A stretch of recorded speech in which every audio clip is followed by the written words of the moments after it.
तो बोल रहे किसी भवन के शिखर का उन्नयन कोण मीनार के पाद से 30 डिग्री है तथा मीनार के शिखर का उन्नयन कोण भवन के पाद से 60 डिग्री है। यदि मीनार की ऊंचाई 60 मीटर हो तो भवन की ऊंचाई ज्ञात करें। तो इन सवालों को देखने के बाद हमें ये लगता है कि ये चैप्टर बहुत इंपॉर्टेंट है या नहीं है 9.1 और इससे हर एक साल वो 5 नंबर का सवाल आता ही है। अब इसे किस तरह से ड्रॉ करोगे? बोल रहे किसी भवन के शिखर का उन्नयन कोण मीनार के पाद, तो एक भवन है और एक बगल मीनार है। जैसे है देखो इस तरह से बना ये एक भवन है, ये एक भवन है और ये एक मीनार है। ये दोनों का व्यास हो गया, पाद बिंदु हो गया।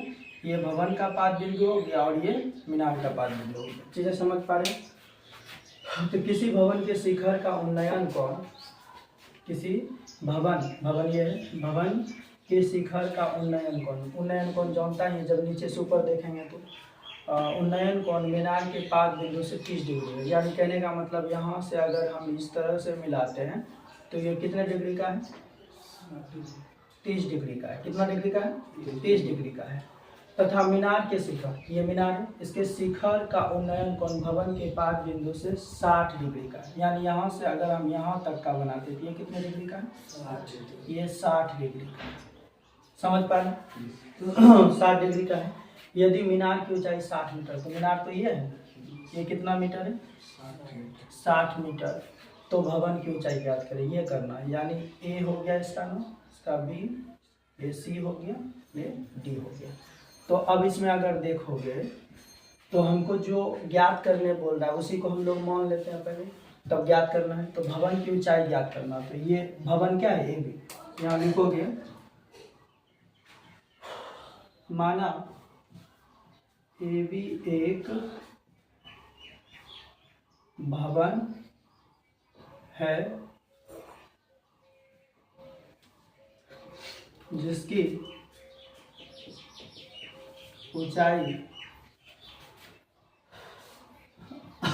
ज्ञात करनी, जिसकी ऊंचाई क्या करनी है? ज्ञात करनी है। और इसमें अगर देखोगे सी डी बराबर कितना है? 60 मीटर है। अच्छा 60 मीटर जो सी डी है, सी डी क्या है? भवन सॉरी मीनार है ना, मीनार की ऊंचाई है।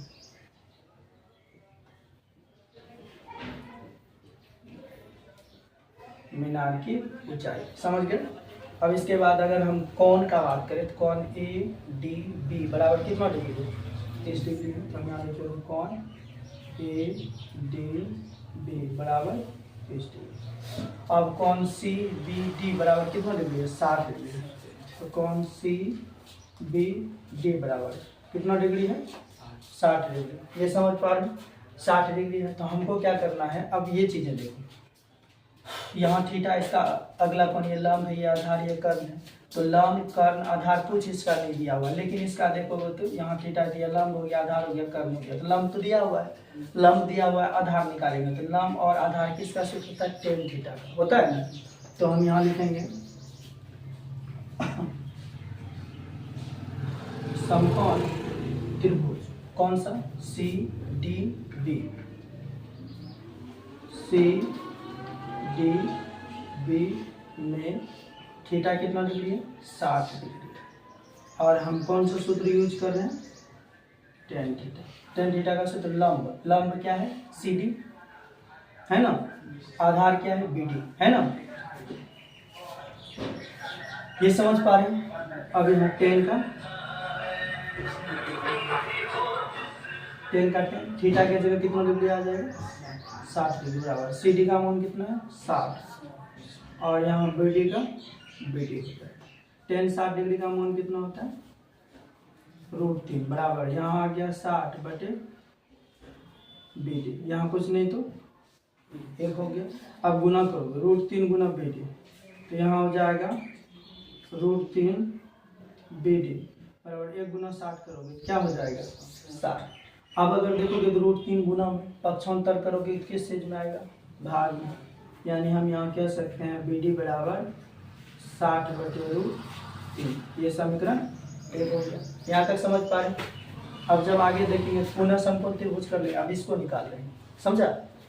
यहाँ लिखेंगे पुनः समकोण त्रिभुज ए बी डी होगा। ए बी डी में थीटा कितना डिग्री है? 30 डिग्री है या नहीं है? तो यहाँ भी लंब बटे आधार का बात करेंगे तो किसको लाना होगा? Tan theta.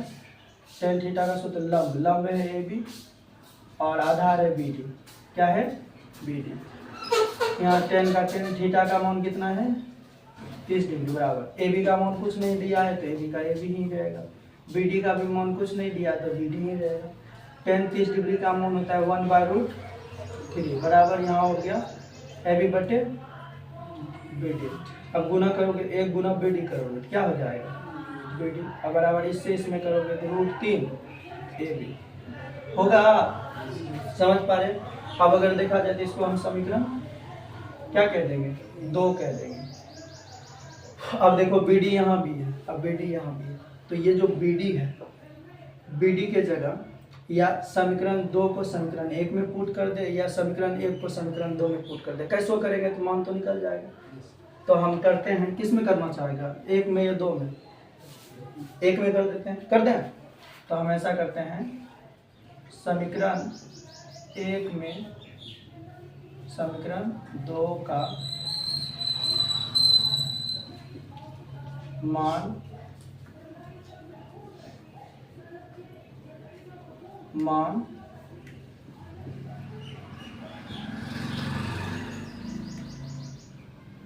रखने पर कर दिए। अब समीकरण 1 देखो क्या है? बी डी है और बी डी बराबर है 60√3।